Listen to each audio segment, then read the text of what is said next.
El número de muertos por el terremoto que sacudió Myanmar el viernes ha aumentado a más de 1.700 debido a que se han sacado más cadáveres de entre los escombros, según el ejército del país.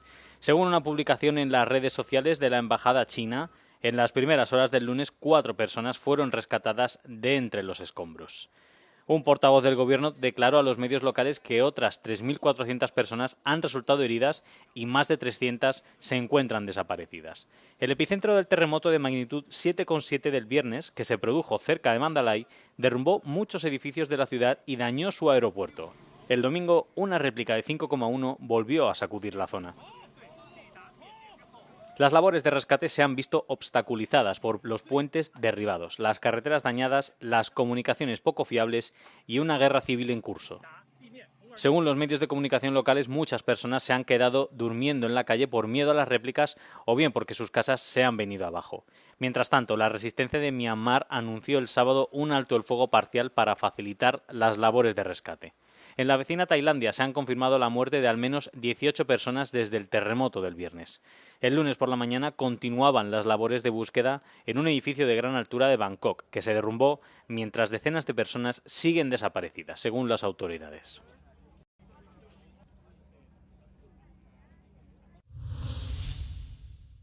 El presidente de Finlandia, Alexander Stubb, realizó el sábado una visita sorpresa a Florida, donde se reunió con el presidente de Estados Unidos, Donald Trump, para hablar sobre el fortalecimiento de los lazos bilaterales. Trump hizo hincapié en la cooperación, incluyendo la compra y el desarrollo de rompehielos muy necesarios para Estados Unidos. Trump señaló también su compromiso compartido para ofrecer paz y seguridad internacional. Stubb, en declaraciones a la prensa finlandesa en Londres el domingo, reveló que instó a Trump a fijar una fecha límite para establecer un alto el fuego en Ucrania y aseguró que el 20 de abril sería un buen momento para un alto el fuego total sin condiciones. Stubb consideró la fecha crucial al coincidir con Semana Santa y con los 3 meses en el cargo de Donald Trump. La reunión subraya los esfuerzos de Finlandia por reforzar la diplomacia internacional. Las fuerzas estadounidenses y lituanas siguen trabajando para drenar una zona pantanosa en un esfuerzo continuo por recuperar a 4 soldados del ejército estadounidense desaparecidos hace 5 días. El vehículo blindado de los soldados fue descubierto sumergido en aproximadamente 5 metros de agua. Hasta ahora los equipos no han podido acceder al interior ni sacar el vehículo. El viernes el ejército estadounidense de Europa y África dijo que había traído más equipos para ayudar a drenar el agua. Los equipos sobre el terreno fueron complementados con una grúa, una bomba de gran capacidad y más de 30 toneladas de grava para ayudar a recuperar el vehículo Hércules M88. El sábado por la tarde se intentó bucear hacia el vehículo hundido, pero una densa capa de lodo impidió a los rescatadores llegar hasta el coche. Las Fuerzas Armadas polacas se han ofrecido voluntarias para enviar ingenieros, equipos adicionales y 150 personas para ayudar. Las identidades de los soldados no se han hecho públicas. Funcionarios, soldados y residentes ucranianos se reúnen para conmemorar el 3er aniversario de la liberación de la ciudad de Bucha de las fuerzas rusas. Las tropas ocuparon rápidamente la ciudad a solo 35 kilómetros de la capital, Kiev, poco después de lanzar su invasión a gran escala en febrero de 2022. La ocupación duró aproximadamente un mes, hasta que los soldados ucranianos lanzaron una contraofensiva y repelieron a las fuerzas rusas. Cientos de soldados murieron, pero su legado sigue vivo.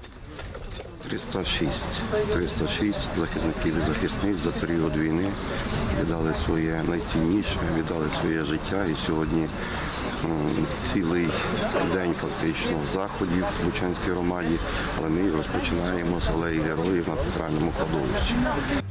Pero lo que descubrieron al regresar a la ciudad fue espeluznante, convirtiendo rápidamente a la ciudad en el epicentro de las atrocidades de la guerra. Se descubrieron fosas comunes de cientos de civiles y se documentaron miles de crímenes de guerra durante los 33 días de ocupación rusa. Los recuerdos aún atormentan a muchos residentes de esta ciudad, que a su vez exigen a las autoridades que no hagan concesiones en los esfuerzos de alto el fuego en curso. У нас столько ребят похоронил, своих бойцов. Как? За что они воевали? Отдать вот эти территории. У нас в Конституции записано, что это наши территории. Это что мы должны сганьбить нашу Конституцию и это самое, и отдать вот это врагу это все. Тому я считаю, что нет. Нет, ни в коем разе. El presidente de Ucrania, Volodymyr Zelensky, acusa a Rusia de paralizar el alto el fuego para apoderarse de más territorio ucraniano. Kiev afirma que sus servicios de inteligencia indican que Rusia se dispone a lanzar una nueva ofensiva militar en las próximas semanas para reforzar su posición negociadora. Israel ha ampliado su ofensiva terrestre en el sur de Gaza, desplazando tropas al barrio de Al-Jenin, en Rafah, para crear una zona de seguridad. También prosiguen los intensos ataques en otras zonas del enclave. Las tropas afirman que sus fuerzas están desmantelando con éxito los activos y la infraestructura de Hamas. Esto se produce mientras prosiguen los esfuerzos de mediación para reconducir el conflictivo alto el fuego después de que Israel reanudara los combates hace casi 2 semanas. Hamas anunció que había aceptado una propuesta catarí-egipcia que restablecería una paz temporal. Según la propuesta, Hamas liberaría a 5 rehenes vivos a cambio de la reanudación de la ayuda, una tregua de semanas y la liberación de cientos de presos palestinos. Por su parte, Israel, sin ofrecer detalles, afirmó que ha contraatacado con su propia propuesta en coordinación con Estados Unidos.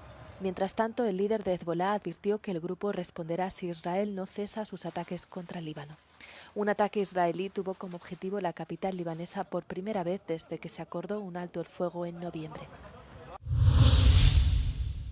La nueva empresa aeroespacial alemana Isar Aerospace realizó el domingo el primer vuelo de prueba de su cohete Spectrum, marcando un hito al ser el primer intento de lanzar un cohete satelital desde suelo europeo. El cohete de 28 metros de largo y 2 etapas despegó de la isla noruega de Andoya, pero se estrelló poco después del lanzamiento, explotando tras el impacto. A pesar del accidente, el director general Daniel Metzler calificó la prueba de éxito, citando un despegue limpio, 30 segundos de vuelo y la validación del sistema de terminación de vuelo. Isar Aerospace, con sede en Múnich, pretende obtener datos críticos de la prueba para avanzar en su objetivo de poner en órbita satélites pequeños y medianos.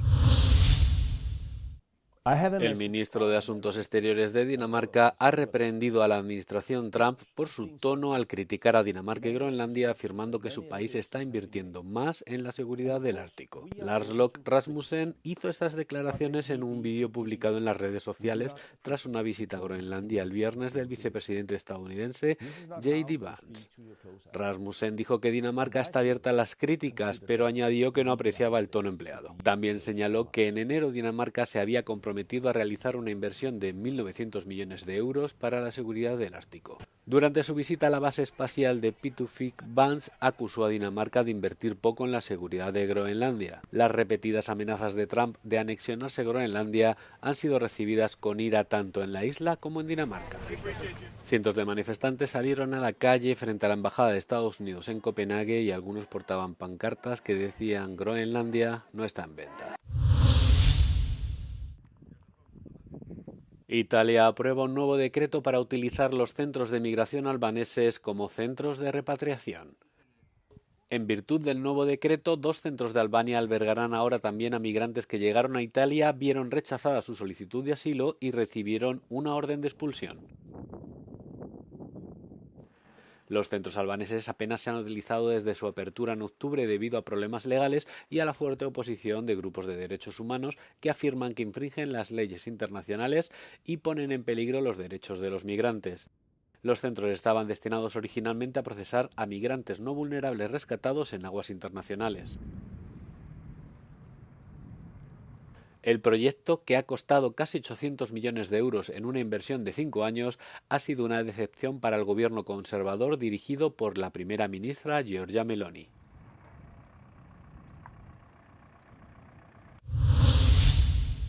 Se ha declarado el estado de emergencia en la región de Olomouc, al este de la República Checa, debido a la contaminación de un lago con benceno tóxico tras el descarrilamiento de un tren el mes pasado. El 28 de febrero, un tren de mercancías se estrelló, probablemente a causa de la alta velocidad. La mayoría de los 17 vagones se incendiaron inmediatamente después del accidente.